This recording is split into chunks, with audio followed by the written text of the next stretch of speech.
This video is brought to you by John Robson Guitar Tuition.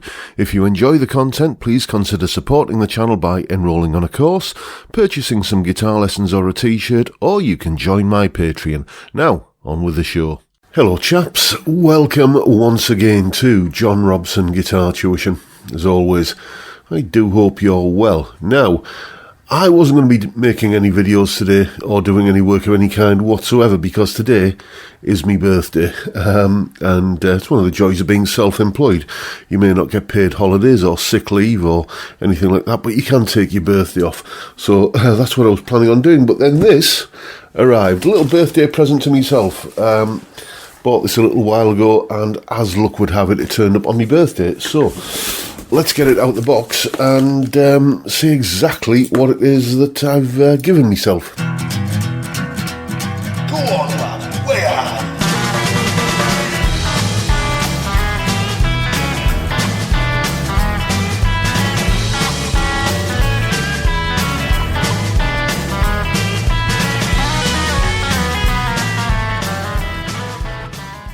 Yep, that's right, I've bought myself another Ert. This is a used guitar that I bought from a good friend of mine in the Netherlands who, you all know who he is, you've seen him on the live stream a few times, a chap called Edwin, and he was interested in getting rid of this, and I thought, well, why not? And that's as much as I'm going to film today, because it's my birthday. Now I'm going to go and drink beer and make merry, and I'll make the rest of this video tomorrow, so I'll see you then. And all of a sudden, it's the next day, and I'm officially a year older, although it feels a bit more like 10, because, well, beer. Basically, don't drink beer, kids. Look at what it does to you. This time last week, I looked like Tom Cruise. But yeah, another Ert guitar. This is the Ert NK-C1, although thankfully they have, if you take a look at the headstock, given it a model name. This is the Ert Corsair, which is what I'm going to refer to it as throughout. You know the deal with Ert guitars. They have an absolutely fantastic approach to the necks on the guitars. You've got a compound radius, basically 7.25 inches down this end of the neck up to 9.5 inches up to this end of the neck, which basically means you've got vintage Fender kind of feel down here and more kind of modern Fender up here. You've also got a compound neck profile around the back. It's more of a U shape here up to a sort of a flatter feeling C shape up here, and those two things combined make for a very, very pleasant playing experience. Coupled to that, I mean, the other thing that Ert are known for is their fret jobs, or they are their fret jobs. We have 22 stainless steel frets here with those wonderful rounded fret ends that, you know, where it's kind of hemispherical. The action on this guitar is lower than a rattlesnake's scrotum. It is, you know, just absolutely silky smooth, effortless to play. You know, those stainless steel frets feel beautiful and glassy and, you know, just, well, fantastic to play on. As you know, I used to have the Ert GW2 Pro, which had the same neck profile and everything, and that was what made me, you know, kind of fall for that guitar in a big way. Initially, it has to be said. In the end, I found I just wasn't picking it up and playing it that much, so, you know, I just thought, well, yeah, it's not earning its keep, it's got to go.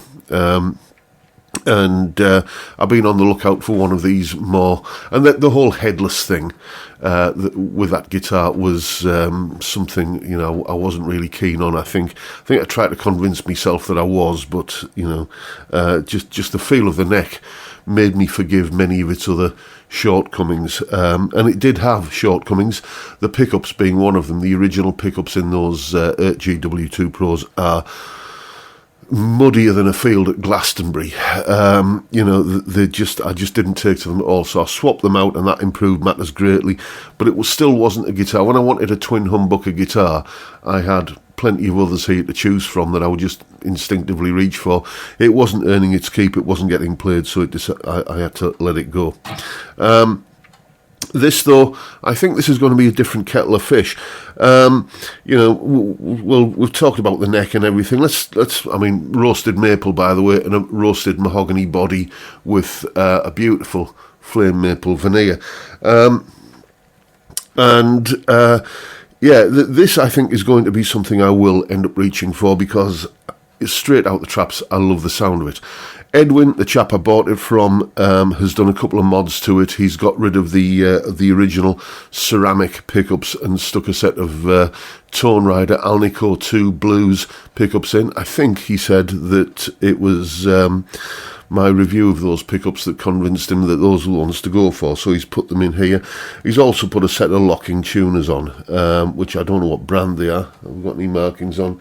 No, I think just generic locking tuners that you can, maybe Vansons or something that you can get on eBay. And, you know, they're fine. They work. They keep the guitar in tune. Tuners are, I think, one component of a guitar that you only notice when they're not doing their job correctly. You know, when you're constantly having to retune, or they feel lumpy or anything like that. But these, yeah, they work, and they quietly get on with the job without causing a fuss. So as I say, we've got some Tone Rider Alnico 2 Blues pickups in here. At the moment, I'm plugged into the Blue Guitar Amp 1 on the clean setting, just coming out of the recording output and going into via the interface into Reaper on that PC you can see over there. So let's have a listen to the kind of sounds that we're getting here. I'll point the camera down so you can see what I'm doing with the controls on the guitar. And bridge pickup, first of all, that sounds like this.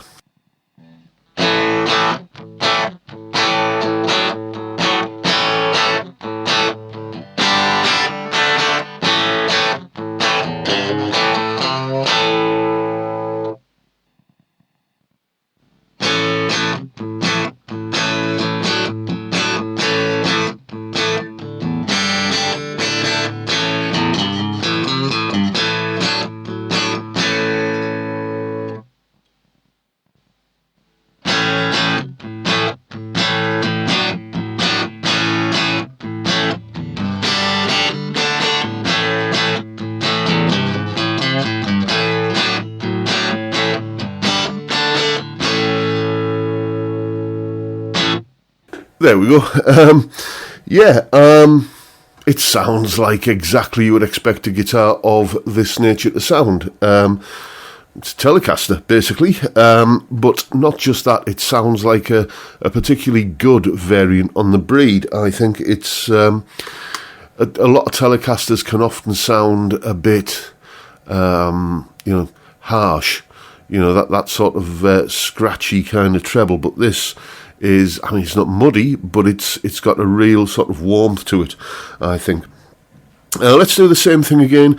This time, though, I'm going to go to, I think, the vintage channel on the, is that the right picture I put up there? Yeah, anyway, I can't see. The vintage channel on the Blue Guitar amp, for a sort of a plexi kind of tone, which once again, it's going to sound like this. You'll hear me going through the different positions on the selector for some tones. Here we go.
I mean, it's got that kind of blues rock thing going on in spades, hasn't it?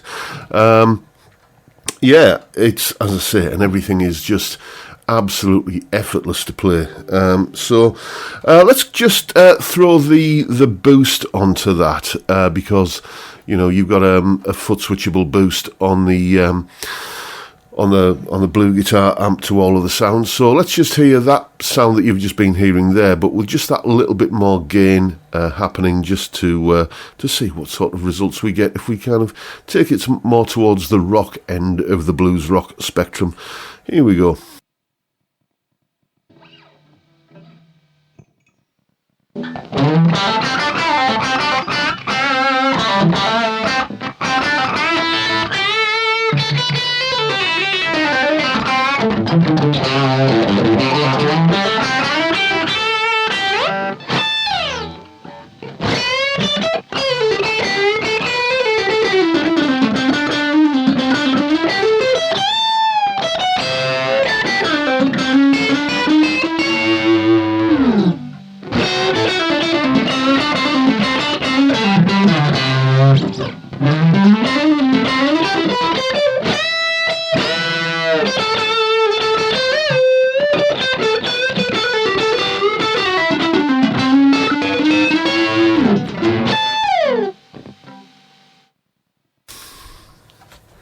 Does the job, doesn't it? And I mean, whilst you know anybody that's a bit of a metalhead would kind of laugh if I describe that as a high gain tone, for me it is towards the higher end of the gain kind of family tree, or you know, kind of gain structure that I would use. And all the while, the guitar never loses its character. You can still tell that you're playing through, that you're hearing rather a telly style guitar, which a lot of guitars, once you start kind of winding the gain up, you know, beyond it, well, certainly beyond that, they begin to sound a little bit anonymous, and all you're hearing is a kind of generic distorted guitar tone. But this, it does really, you know, maintain that sort of characteristic Telecaster kind of clank and bite to it without ever seeming harsh. So, yes, that, chaps and chapesses, is the Ert Corsair guitar, Telecaster copy with some Tone Rider Alnico Pro, Alnico 2 Blue, Alnico Blues 2, whatever, you know the ones. Sorry, I haven't had enough coffee yet, and I had too much beer yesterday, so forgive me any speech flubbers that I may be coming out with.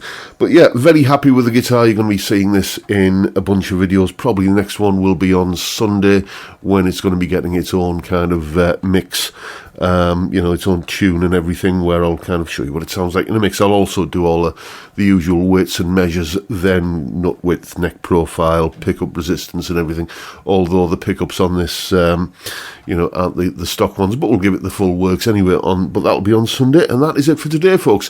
Hope you enjoyed the video and found it informative, useful and entertaining in some small way. And if that's the case, please hit the subscribe button and the notification bell if you haven't already done so, and why not drop me a like while you're at it. Don't forget the live stream every Friday, 5 PM UK time. We drink beer and talk about music and guitars. What a fantastic way to kick off the weekend. I'd love to see you there if you can make it. But for now, I'll bid you all a good day and say thank you so much for watching. Thank you for your time. Look after yourselves, folks. Stay well, stay safe, and above all, stay sane. Bye for now.